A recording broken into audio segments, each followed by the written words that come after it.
নমস্কার বন্ধুরা। আমার ভাবি প্রায় ভাইয়ার ঘরে ঘুমত না। কোনো রাতে যদি সে ভাইয়ার ঘরে ঘুমতো তাহলে পরের দিন সকালে কাচতে কাচতে বেরিয়ে আসত। একদিন ভাবি ঘুমিয়েছিল, তখন আমি তার চাদর নিয়ে ভাইয়ার ঘরে চলে গেলাম। ভাইজা আমাকে ভাবি ভেবে যা করল সেটা শুনলে তোমার মাথা ঘুরে যাবে। যখন আমার ঘুম ভাঙল দেখলাম ভাবি আমার বিছানার পাশে বসে ফুপিয়ে ফুপিয়ে কাঁদছে। তাকে এভাবে দেখে আমার মনটা সবসময় ছটফট করত, কিন্তু কখনো তাকে কিছু জিজ্ঞেস করতে পারতাম না। প্রায় এমন হতো যে সকালবেলা ভাবির অবস্থা এমন হয়ে যেত। কিছুদিন আগে একবার আমি তাকে জিজ্ঞেস করেছিলাম, ভাবি তুমি ভাইয়ার ঘর থেকে বেরিয়ে এসে এত কাঁদো কেন? কিন্তু সে কোনো উত্তর না দিয়ে আমাকে বকল। ভাবি যখনই ভাইয়ার ঘর থেকে বেরোতো তার মুখটা অদ্ভুত দেখাতো। তার এলোমেলো চুল আর পুরনো কাপড় যেন একটা অসহায়তার গল্প বলতো। এই ঘটনা কয়েক বছর ধরে চলছিল, আর আমি যত বড় হচ্ছিলাম ততই সবকিছু আমার কাছে আরও অদ্ভুত লাগছিল। আমার মনে একটা প্রশ্ন জাগছিল, রাতে ভাইজা ভাবির সঙ্গে আসলে কি করে? এই প্রশ্নটা আমাকে অস্থির করে তুলছিল। এখনও আমার বয়স হয়েছে 16 বছর, আর অনেক কিছুই বুঝতে শিখেছি। ভাবির কান্নার মুখ দেখে মনে হতো সে যেন কোনো বাধাবাধকতার সঙ্গে লড়ছে। কিন্তু অবাক করার বিষয় হলো, ভাবি যখন ঘর থেকে বেরোতো তখন সে কাঁদতে থাকত, আর ভাইজা বেরলে তার মুখে একটা হাসি থাকত। মনে হতো ভাইজা পুরোপুরি খুশি আর তরতাজা। সে সব সময় গুনগুন করত। তারপর ভাবি ভয়ে ভয়ে তার সামনে আসত, আমার হাত দিয়ে তার জন্য নাস্তা পাঠিয়ে দিত, আর চোখের জল ফেলত। ভাবির এই অবস্থা দেখে আমার খুব মায়া হতো। আমি তখন 10ম শ্রেণীতে পড়তাম। নাস্তা দিয়ে আমি স্কুলে চলে যেতাম, কিন্তু প্রতিবার মনে হতো ভাইয়া কখনো অস্থির বা বিরক্ত হয় না। সে সবসময় হাসি খুশি মুখে নাস্তার টেবিলে আসত, আর তার মুখে সবসময় একটা আনন্দের ছাপ থাকত। কিন্তু ভাবির মুখ দেখে মনে হতো সে যেন যে কোনো মুহূর্তে ভেঙে পড়বে। আমার মন চাইতো তাকে জিজ্ঞেস করি, ভাইজা রাতে তোমার সঙ্গে কি করলো যে তোমার এমন হাল হলো? কিন্তু ভাইয়ার নাম শুনলেই ভাবির মুখে যে ভয় ফুটে উঠত তা আমাকে চুপ করিয়ে দিত। ভাবি প্রতি রাতে ভাইয়ার ঘরে ঘুমোতে যেত না, বরং আমার সঙ্গেই ঘুমোতো। কিন্তু মাঝে মধ্যে ভাইয়া তাকে জোর করে নিজের ঘরে নিয়ে যেত। ভাবি বারণ করার চেষ্টা করত, কিন্তু ভাইজা তার কথা শুনত না। ভাইয়ার গলায় এমন মিষ্টি ভালোবাসার সুর থাকত যে দেখে যে কেউ অবাক হয়ে যেত। কিন্তু আমি ভালো করেই জানতাম ভাইয়া ভাবিকে ঘরে নিয়ে গিয়ে তার সঙ্গে কিছু খারাপই করত। কোনো বাচ্চার পক্ষে নিজের ভাবিকে কাঁদতে আর কষ্ট পেতে দেখা খুব কঠিন। আমারও তাই হয়েছিল। আমি না পড়তে পারছিলাম, না ঘরে মন বসাতে পারছিলাম।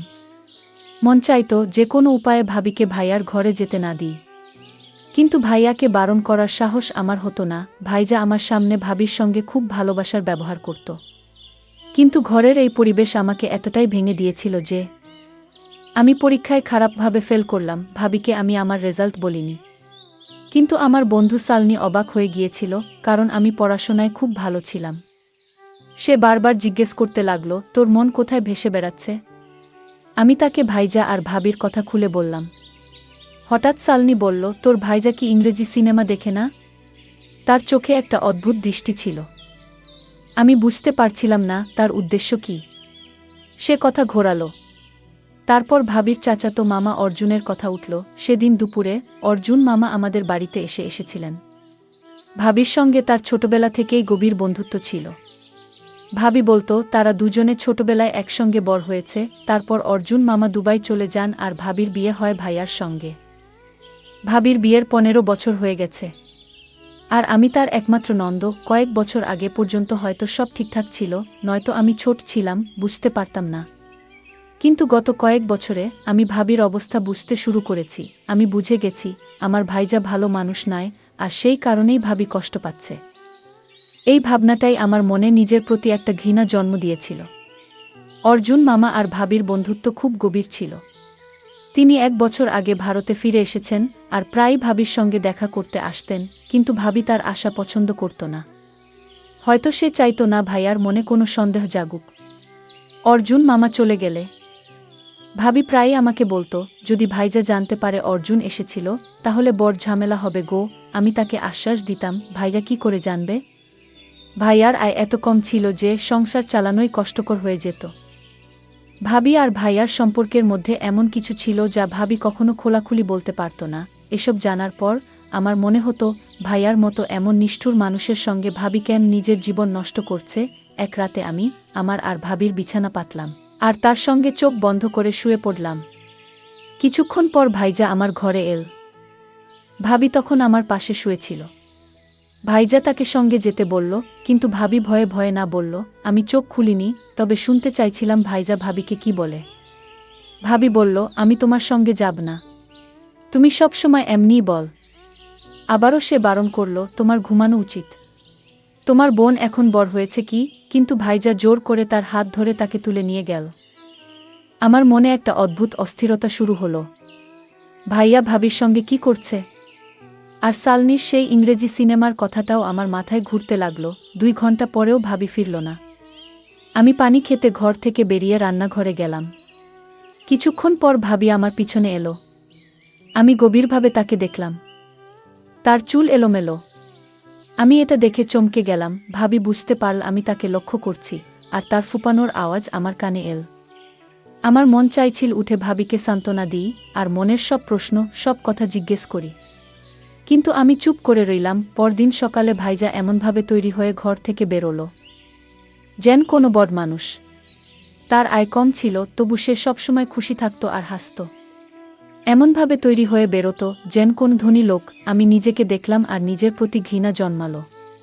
ভাইয়ার সামনে নাস্তা রেখে আমি স্কুলে চলে গেলাম। স্কুলে সারাদিন আমার মন ভাবির ছেঁড়া হাতার দিকে আটকে রইল। স্কুল থেকে ফেরার পথে অর্জুন মামার সঙ্গে দেখা হলো। আমাকে দেখেই তিনি আমাকে তার গাড়িতে বসিয়ে নিলেন। আমি কিছু না ভেবেই গাড়িতে উঠে পড়লাম। অর্জুন মামা আমার দিকে তাকিয়ে বললেন, তুমি এত চুপচাপ কেন থাকো? তোমার কি সমস্যা?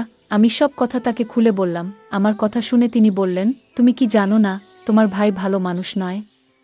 তোমার ভাবিকে কেন মুক্তি দিচ্ছ না? কতদিন তোমরা দুজন তার অত্যাচার সহ্য করবে? তার কথা শুনে আমি অবাক হয়ে গেলাম আর গভীর চিন্তায় ডুবে গেলাম। আমার জন্য এটা একটা বড় প্রশ্ন ছিল। আমি কখনো ভাবিনি ভাইজা এমন কিছু করতে পারে।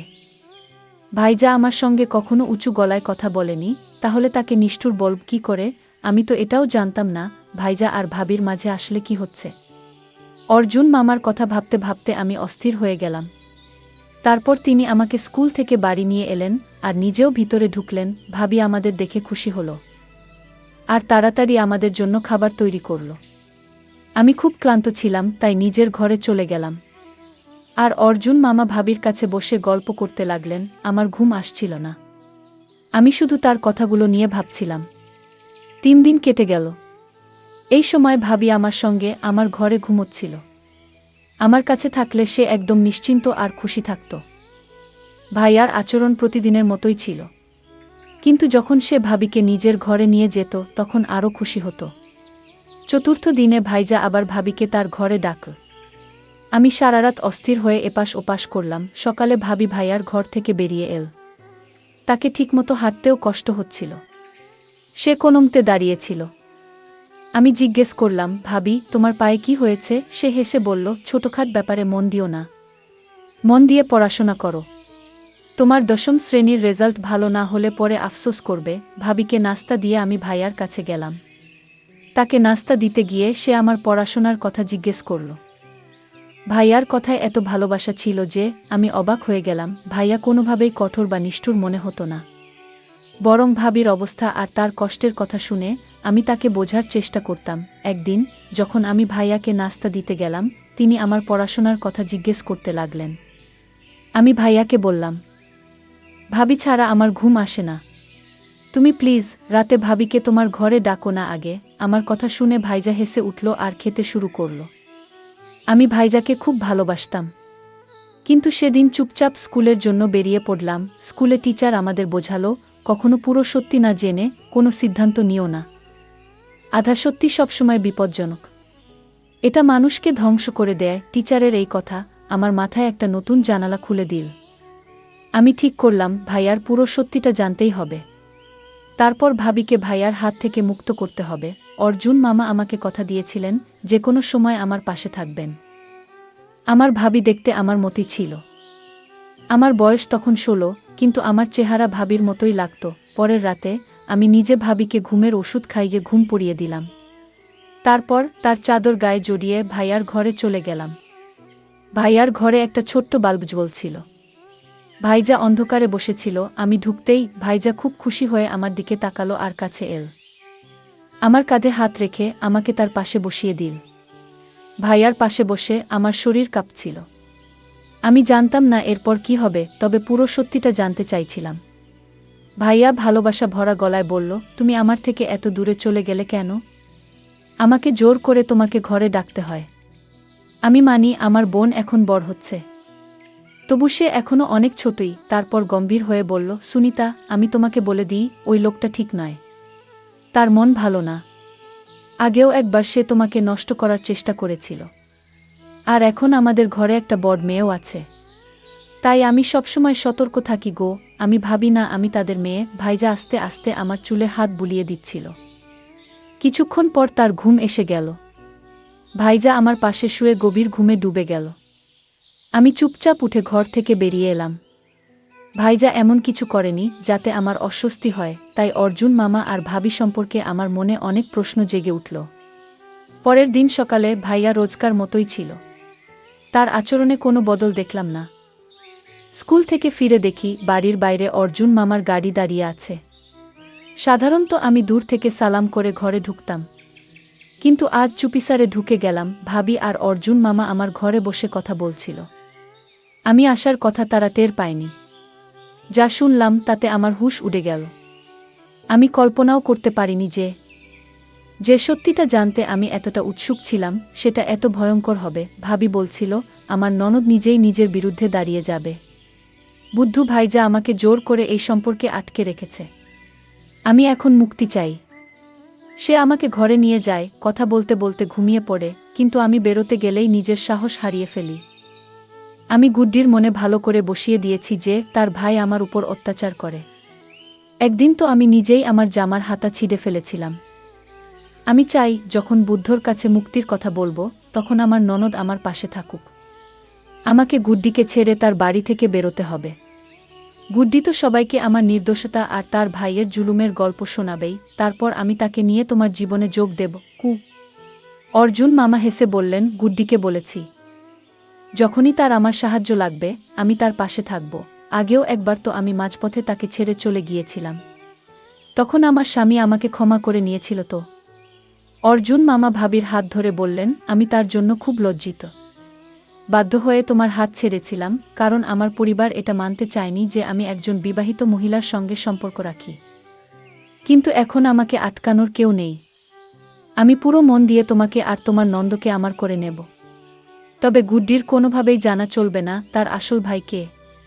আমরা চাই না সে বুঝতে পারুক যে আমরা তাকে নিষ্ঠুর প্রমাণ করতে চাই। ও ভাইয়ার কথা মনে পড়ল। অর্জুন আগেও আমাদের সংসার ভাঙার চেষ্টা করেছিল। আমি অনেক কিছু জেনে গিয়েছিলাম, তাই ঘরে ঢুকে পড়লাম। আমাকে দেখে ভাবি আর অর্জুন মামা চমকে উঠল। একটু ভয় পেলেও তারা নিজেদের সামলে নিল। অর্জুন মামা আমার দিকে চকলেট বাড়ালেন। আমি চকলেট না নিয়ে ভাবির দিকে তাকিয়ে কঠিন গলায় বললাম, তোমাকে আমাকে বলতেই হবে, ভাইয়ার সঙ্গে তোমার আসল সমস্যা কি? ভাবি বুঝে গেল তার মিথ্যে এবার ফাঁস হয়ে গেছে।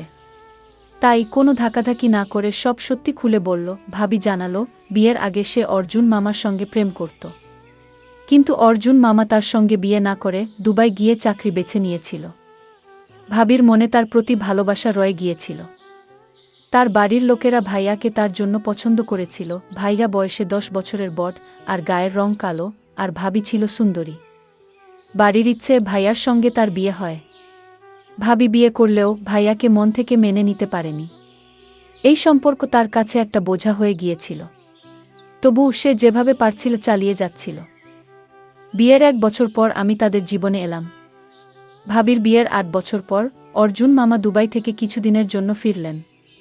তার মনে ভাবির জন্য পুরনো প্রেম আবার জেগে উঠল। ভাবিও নিজের অনুভূতির কাছে হার মেনে তার সঙ্গে লুকিয়ে দেখা করতে শুরু করল। তারা পরিবারে বলে দিল যে ভাবি আর ভাইজা একে অপরকে সত্যি ভালোবাসে, যাতে ভাবির বদনাম না হয়।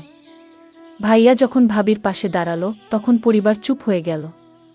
সবাই মিলে ভাবিকে জোর করে ফিরিয়ে দিল। প্রেমের উচ্ছ্বাস ঠান্ডা হয়ে গেল। 1 বছর আগে অর্জুন মামা আবার সেই প্রেম জাগিয়ে তুলল। তিনি তখন দুবাই থেকে চিরতরে ফিরে এসেছিলেন। ভাবির প্রতি তার আবেগ আবার জ্বলে উঠল। ভাবি শুরু থেকেই ভাইয়াকে পছন্দ করত না। আমাদের অবস্থাও ভালো ছিল না। অর্জুন মামার কাছে দুবাইয়ের টাকা পয়সা ছিল, ভাবির পক্ষে ভাইয়াকে ছাড়া কঠিন ছিল না। কিন্তু সমস্যা ছিল, ভাইজা আমাকে খুব ভালোবাসত। ভাবিও আমাকে ছাড়তে চাইত না। তাই সে ভাইয়াকে খারাপ প্রমাণ করতে শুরু করল। নিজেকে কষ্টে আর দুঃখে ভরা দেখিয়ে আমাদের তার পক্ষে টানতে চাইল। এত বছর আমি ভেবে এসেছি, ভাইয়া কখনো আমাদের সঙ্গে উঁচু গলায় কথা বলে না। তাহলে ভাবির উপর অত্যাচার করবে কি করে? আমি ভাবিকে স্পষ্ট বললাম, তোমার যদি তার বাড়িতে যেতে ইচ্ছে হয় তুমি যেতে পারো, কিন্তু আমি আমার ভালো আর সরল ভাইয়াকে ছাড়তে পারবো না। আগে অর্জুন মামা, যিনি আগে দুবার ভাবিকে ছেড়েছেন, তৃতীয়বার তার উপর ভরসা করছিলেন, আজ প্রথমবার তার চোখে আমি শুধু নিজের চাওয়া দেখলাম। আমি বুঝলাম চাওয়া পূরণ হলেই তিনি ভাবিকে ছেড়ে দেবেন। ভাবি আমাকে স্বপ্ন দেখালো, আমাকে তার সঙ্গে যেতে বাধ্য করল। কিন্তু আমার কাছে ভাইয়াই সবচেয়ে বড় ছিল। যদি আমি সত্যিটা না দেখতাম হয়তো ভুল সিদ্ধান্ত নিয়ে ফেলতাম। ভাগ্যিস আমি নিজের চোখের সব দেখলাম, কানের সব শুনলাম। ভাবি অর্জুন মামার সঙ্গে যেতে প্রস্তুত ছিল, কিন্তু যখন অর্জুন মামা দেখলেন আমি তাদের হাতে আসব না, ভাবির সঙ্গে যাব না, তখন তিনি ভাবির সঙ্গে সম্পর্ক ছিন্ন করলেন।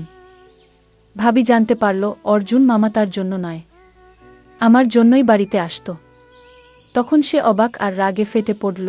অর্জুন মামা একজন ধূর্ত আর প্রতারক মানুষ ছিলেন, যিনি ভাবির ভালোবাসাকে শুধু নিজের স্বার্থে ব্যবহার করেছিলেন। ভাবি বুঝল তার সঙ্গে গেলে আমার সম্মান আবারও বিপদে পড়ত, যেমনটা আগে কয়েকবার হয়েছিল। প্রথমবার ভাবির নিজের ভুল বোধ হল। সে ভাইয়াকে মন থেকে গ্রহণ করল। পরের দিন সকালে ভাইজা আর ভাবি হেসে হেসে ঘর থেকে বেরল। আমার মনটা একটা শান্তিতে ভরে গেল।